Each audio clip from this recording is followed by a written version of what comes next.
আকাশ এসে সবার সামনে সব সত্যি তুলে ধরল। সম্পূর্ণ জানতে ভিডিওটিতে একটি লাইক করে দেখতে থাকো।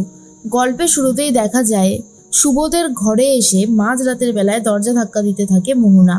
এরপর শুভ যখন দরজা খুলে দেয়, মোহনাকে দেখে তো একেবারেই অবাক আর বলে, এ কি, তুমি মাঝরাতের বেলায় এখানে কি করতে এসেছো মোহনা?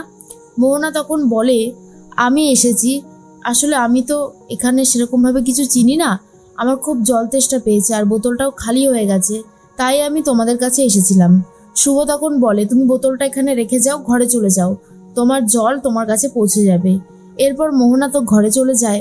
অয়নাকে ফোন করে শুভ মাঝরাতের বেলা বলে, অয়না, আমি জানি তুই পড়াশোনা করছিস, একটু যদি মোহনার ঘরে একটা বোতল দিয়ে আসতিস জলের, খুব ভালো হতো। তখনই অয়না বলে, আমি এক্ষুনি যাচ্ছি। এর মাঝখানে আদ্রিত বলে, কি হয়েছে শুভ? শুভ তখন বলে, মোহনা বারবার করে আমাদের লাইফে এসে আমাদের লাইফটাকে একটা জটিল বানিয়ে দেওয়ার চেষ্টা করছে। আমার এটা একদমই ভালো লাগছে না আদি। বারবার একটা মেয়েকে কতবার বোঝাবো বলো তো?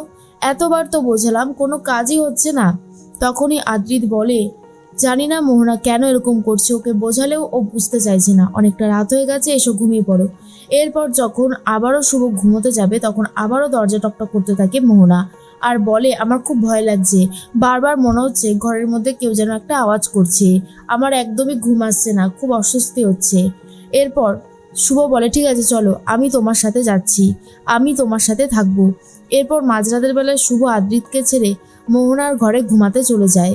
আর তখনই মোহনা ভাবে শুভ ঘুমিয়ে পড়লেই উঠে আদ্রিতের কাছে যাবে, কিন্তু শুভও ঘুমায়নি। শুভ চোখে চোখে রেখেছে মোহনাকে। মাঝরাতের বেলাতেই দুজনা তাকিয়ে বসে রয়েছে। এরপর ভোরতেই ঘুমটা এসে গেছে শুভর। হঠাৎ করে শুভর ঘুমও ভেঙে যায়, তাকিয়ে দেখে মোহনা পাশে নেই। তাড়াহুড়ো করে চলে যায় আদ্রিতের ঘরে, গিয়ে দেখে আদ্রিত একাই ঘুমাচ্ছে। তখন আদ্রিত বলে, এ কি শুভ, তুমি সকালবেলায় ঘুমাওনি নাকি, এত সকাল সকাল উঠে পড়েছো? মোহনা তখন বলে যে, আমি আজকে সবার জন্য চা করছি। আর এদিকে শুভ আদ্রিতকে বলে, হঠাৎ করে ঘুমটা ভাঙলো আর দেখলাম মোহনা পাশে নেই, কোথায় যে গেল আমি সেটাই বুঝতে পারছি না। আর তখনই আদ্রিত বলে, কোথায় আর গেছে, দেখো নিচে হয়তো আছে। যখনই দুজন মিলে নিচে উঠে এসেছে, আর তখনই দেখা যায় যে মোহনা সবাইকে চা দিতে থাকে। এরপর আদ্রিতকে কফি দেয় আর শুভর জন্য দিচ্ছে চা। তখনই শুভ বলে, আরে তোমার আবার এসব করার কি দরকার ছিল, এসব তো না করলেও পারতে। আর ঠিক তখন মোহনা বলে, আরে বাবা, তোমাদের জন্যই তো করেছি, তুমি এত রাগ করছো কেন? রাগ করো না, আমি সবার জন্যই আজকে সকালের খাবারটা বানিয়েছি। এর মাঝখানেই চলে এসেছে আকাশ আর বলে, তুই কি ইয়ার্কি করছিস মোহনা? কেন এই জিনিসগুলো করছিস? তুই বুঝতে পারছিস না যে তোকে ছেড়ে আমরা ভালো নেই? আমরা তো রীতিমতো টেনশন করছিলাম যে তুই কোথায় গেলি। শুভলক্ষ্মী আমাদেরকে ফোন করে জানালো যে তুই নাকি এখানে রয়েছিস। তোকে যখন আমি ফোন করলাম, কই একবারও বললি না তো যে তুই আদ্রিতের বাড়িতে এসেছিস। এইসব ছেলে মানুষের মানেটা কি? তখনই আকাশের কথার কোনো উত্তর দিতে পারছে না মোহনা। এরপর সেবন্তী ভাবে, বাবা, আকাশকে শুভ ফোন করে এতগুলো কথা বলে দিয়েছে, আমি তো ভাবতেই পারছি না, অথচ ও আমাদের বাড়িতে একটা কথাও জানালো না। এর মধ্যেই মোহনাকে বকাবকি করতে থাকে আকাশ আর বলে, তুই এক্ষুনি তৈরি হয়ে নে, আমি তোকে নিয়ে যেতে এসেছি, আমি আর একটা কথাও শুনবো না, অনেক হয়েছে, এই সব ছেলে মানুষগুলো আমার একদমই ভালো লাগছে না।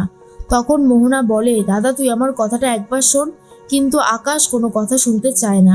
মোহনা নিজের জিনিসপত্রগুলো গুছিয়ে আনতে গেছে, তার মধ্যেই আকাশ বলে, শুভলক্ষ্মী, আমি বুঝতে পারছি কিছু একটা গন্ডগোল হচ্ছে। শুভলক্ষ্মী বলে, আমি নাকি আপনাকে গিফট পাঠিয়েছি, কিন্তু এটা তো সত্যি না, বলুন আমি কি সত্যি আপনাকে কোনো গিফট পাঠিয়েছি? আর ঠিক তখনই মনে মনে একটা কথাই ভাবছিল শুভ, কিছু তো একটা গন্ডগোল হচ্ছে, কিন্তু কি গন্ডগোল হচ্ছে সেটা বুঝতে পারছি না। আকাশ তখন বলে, এই যে এই কার্ডটা আমার কাছে এসেছিল আপনার নামে। শুভ বলে, এটা তো আমার হাতের লেখাই নয়, এই কার্ডটা আমি পাঠাইনি।